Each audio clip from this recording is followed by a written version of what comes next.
Bonjour à tous. Le lien qu'on fait aujourd'hui avec l'entrepreneuriat social, c'est pour dire que les changements climatiques sont principalement causés par les activités humaines.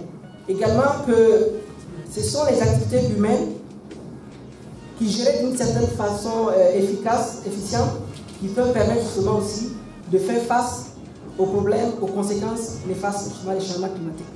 C'est pourquoi nous avons voulu organiser ce panel pour permettre justement à des spécialistes du domaine de pouvoir nous situer sur cela, mais surtout de pouvoir sensibiliser les jeunes qui voudraient se lancer dans l'entrepreneuriat, notamment les jeunes que nous accompagnons à travers les structures d'accompagnement à l'entrepreneuriat innovant.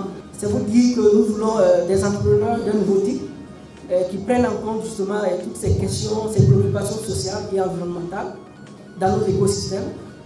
On n'est pas contre le fait de faire des profits. Une entreprise est créée pour faire des profits, certes, mais elle n'est pas fait des profits au détriment du bonheur, de l'épanouissement de la communauté.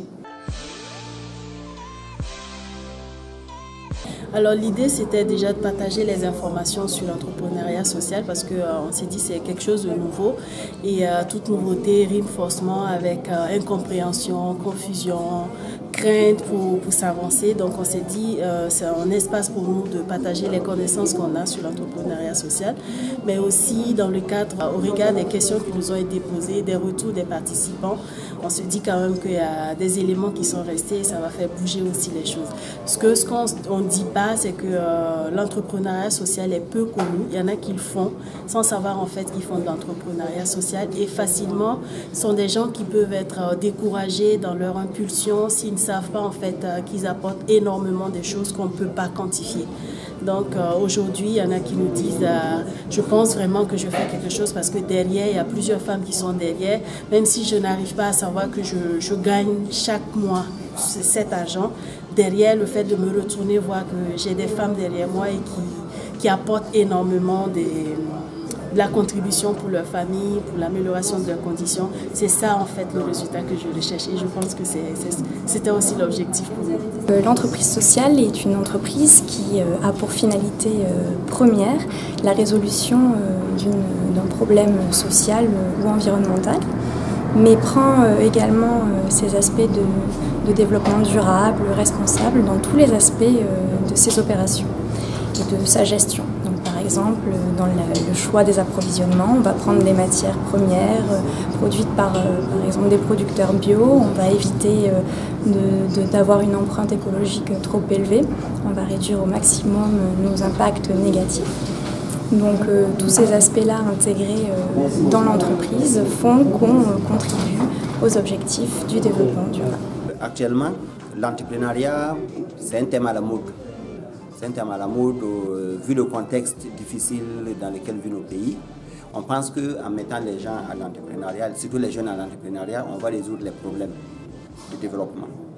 Mais ce qu'il faut se dire, c'est que beaucoup de jeunes sont déjà dans l'entrepreneuriat. Il y a plein de jeunes, il y a des milliers de jeunes qui sont dans l'entrepreneuriat, qui ont créé les entreprises qui souffrent. D'autres ont pris de l'argent en banque, d'autres se sont endettés avec les parents, mais ils rencontrent des difficultés. Il y a certains même qui ont eu des commandes, mais qui veulent un coup de pouce pour honorer leur engagement afin de livrer le produit. Je pense que ça, c'est un secteur par lequel on peut soutenir les entrepreneurs jeunes, c'est de soutenir les entreprises qui existent déjà. Les entreprises de jeunes qui existent, qui sont en souffrance, les accompagner pour qu'elles puissent évoluer, pour qu'elles puissent grandir. Ça coûte très cher de soutenir une entreprise qui est nouvelle. Ça coûte très très cher parce que le taux d'échec est très très élevé. En revanche, les jeunes qui ont déjà de l'expérience, qui ont déjà fait leurs premiers pas, c'est beaucoup plus facile de les booster pour qu'elles puissent émerger. Et en même temps, il faut qu'on travaille à soutenir les grappes d'entreprises de jeunes, des jeunes qui travaillent dans un domaine donné. On doit apprendre à les regrouper afin qu'ils puissent occuper un secteur donné et avoir des contrats assez intéressants. Parce que présentement, quand il y a un marché, un appel d'offres qui arrive, nos jeunes ne peuvent pas répondre aux critères parce que bon, ils n'ont pas une masse critique, ils n'ont pas une surface assez grande financière ou une capacité d'analyse assez grande. Alors que si se regroupent à 4, à 5, à 10, à 15, à 20, nos jeunes peuvent répondre à des appels d'offres au niveau national, même au niveau régional. On en a parlé, monter son entreprise ici c'est dur. Monter une entreprise sociale, comme disait Aurélie, c'est encore plus dur parce qu'il y a énormément de challenges liés au positionnement innovant de l'entreprise, aux besoins spécifiques financiers, etc.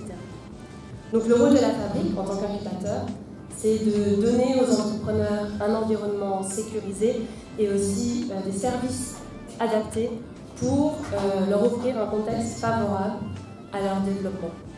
Donc ce que nous mettons à disposition des entrepreneurs, ce sont des ressources humaines.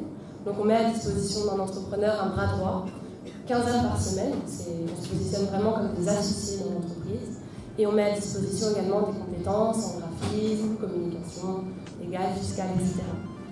On offre également des infrastructures qui vont permettre aux entrepreneurs d'évoluer dans un contexte où ils vont pouvoir travailler de manière efficace, en mettant par exemple à disposition des locaux équipés. Et enfin, nous mettons à leur disposition notre réseau de partenaires financiers, de communication, etc., qui vont pouvoir aider les entrepreneurs à se développer.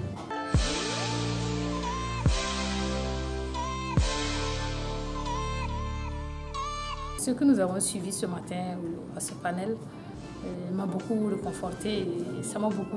J'ai appris beaucoup de choses, en ce sens que, à partir de l'expérience que nous avons, beaucoup de gens sont un peu découragés par le fait qu'ils entreprennent, ils font de l'entrepreneuriat social et quand les gens commencent à être bien dans leur position, ils quittent un peu déjà la structure et finalement vous vous retrouvez seul.